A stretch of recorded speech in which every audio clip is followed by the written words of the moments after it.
Antonio Damaso, parliamo di questa adesione all'UDC. Come mai? Quali sono le motivazioni che hanno spinto a impegnarsi con questo partito?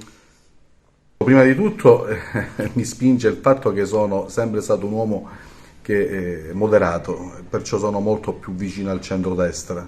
Poi perché vedo che l'UDC insieme al suo coordinatore regionale Decio Terrana, l'onorevole, stanno facendo davvero passi da gigante, hanno preso l'UDC e lo stanno portando in lungo e largo per l'Italia insieme a Cesa e lo stanno facendo crescere.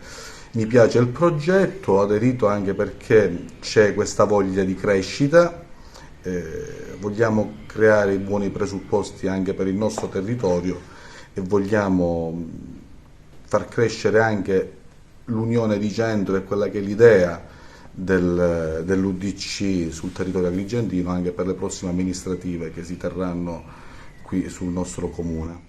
Ecco, qual è il senso di questa partecipazione? Ecco, come vedete questo impegno elettorale qui ad Agrigento in generale?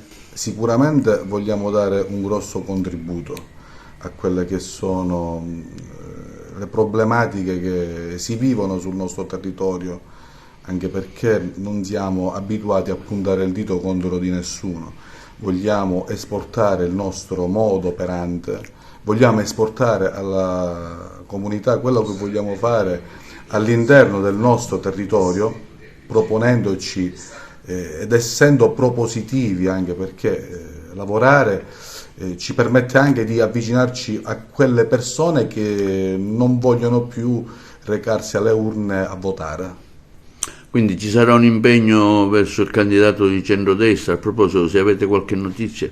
No, in questo momento non vogliamo esporci, siamo propositivi nel voler prendere atto che in questo momento c'è un po' di agitazione sul territorio, ma ambedue le parti in questo momento c'è questa agitazione. Però non voglio andare oltre, voglio semplicemente dire che ci impegneremo per dare veramente un forte contributo a questo comune, che veramente nell'ultimo anno ne ha passate di cotte e di crude.